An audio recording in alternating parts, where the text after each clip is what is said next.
Bonjour chers amis internautes, bienvenue dans ce nouveau numéro de Comprendre le droit à Korakana TV. La dernière fois, nous avons évoqué le traité international. Aujourd'hui, nous allons parler de la conclusion de ce traité-là. C'est-à-dire nous allons ensemble essayer de comprendre comment le traité international est conclu.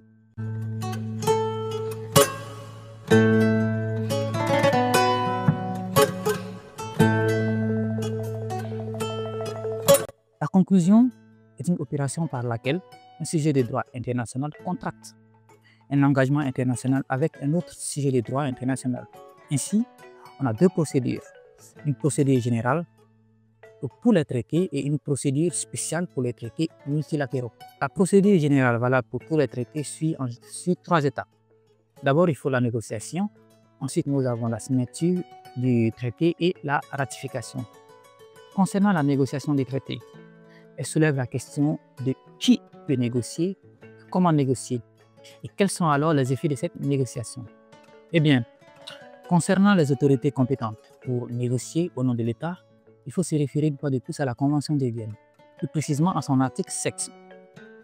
Il ressort de cet article que les autorités compétentes pour négocier en raison de leurs fonctions sont d'abord le chef de l'État, ensuite le chef du gouvernement et le ministre des Affaires étrangères quand il s'agit de traités entre l'État accréditant et l'État accréditaire. Les chefs de mission permanente pour les traités entre l'État et les organisations internationales.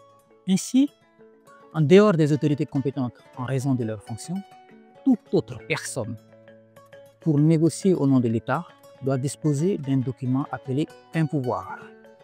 Et la personne détentrice de ce document, qui est revêtue du sceau de l'État, s'appelle alors le plénipotentiaire. Toujours dans le cadre de la négociation, en droit international, nous avons ce qu'on appelle la voie diplomatique et la négociation au sein d'une conférence diplomatique internationale. Il faut noter que, généralement, pour un traité bilatéral, on utilise la voie diplomatique par contact entre les représentants des deux États. En revanche, pour les traités multilatéraux, on organise une conférence diplomatique et chaque partie envoie sa délégation de négociateurs. Et maintenant, c'est l'adoption qui marque la fin de la négociation. Ainsi, à la fin de la négociation, le traité est adopté, c'est-à-dire arrêté définitivement. Et on passe alors à l'étape de la signature. La signature. La signature, c'est l'apposition au bas du traité des signes ou calligraphes marquant alors le consentement de l'État. Nous pouvons avoir trois types de signatures. La signature avec autorisation, là, c'est lorsque le négociateur a le pouvoir de signer par autorisation des autorités compétentes. Nous avons ensuite la signature ad referendum. Là, c'est lorsque la signature doit par la suite être confirmée par les autorités compétentes. Et enfin, il y a le paraphe, lorsque le négociateur appose les initiales de son nom dans le contrat qui vient d'être conclu.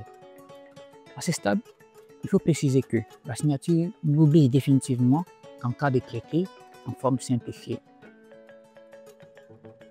Tout simplement pour dire que lorsque le traité est en forme simplifiée, juste après la signature, elle peut s'opposer aux différentes parties.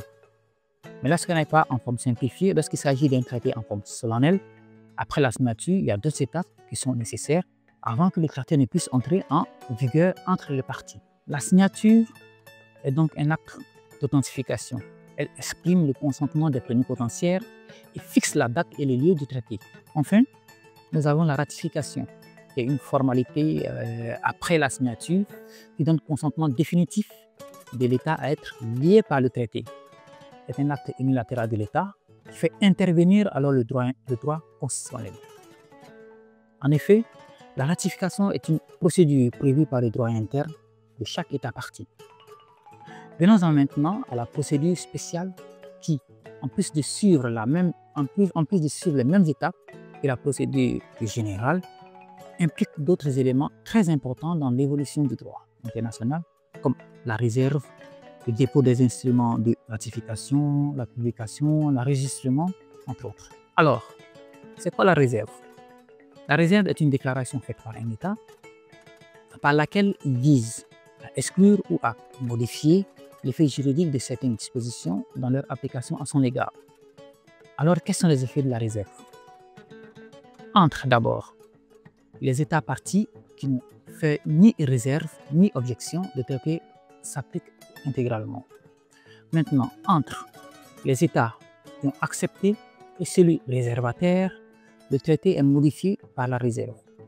Ensuite, lorsque l'État objecteur fait une objection simple, le traité s'applique en partie entre les deux États. En cas d'objection radicale, le traité n'entre pas en vigueur entre l'État réservataire et l'État objecteur radical. L'État objecteur, c'est tout simplement l'État qui fait une objection à l'État réservataire. C'est-à-dire tout simplement que lorsque un État fait une réserve par rapport à l'application d'un traité à son égard, un autre État peut faire une objection à cette réserve-là. Ce qui crée encore une certaine difficulté entre l'application du traité entre ces deux États-là, l'État objecteur et l'État réservataire. Venons à présent au dépôt des instruments de ratification. La personne, le gouvernement ou l'organisation internationale dépositaire d'un traité multilatéral reçoit tous les instruments de ratification, de signature, d'approbation, d'acceptation ou d'adhésion, ainsi que des réserves et des objections.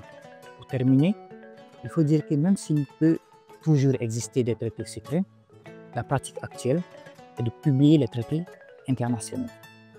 Et cela est prévu par l'article 102 de la Charte des Nations Unies.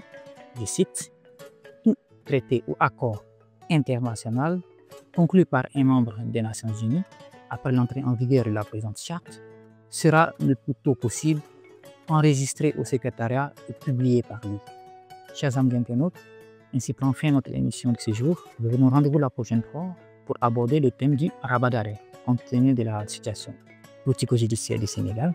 Il serait très intéressant d'expliquer à tout un chacun de quoi il s'agit quand on parle de rabat d'arrêt.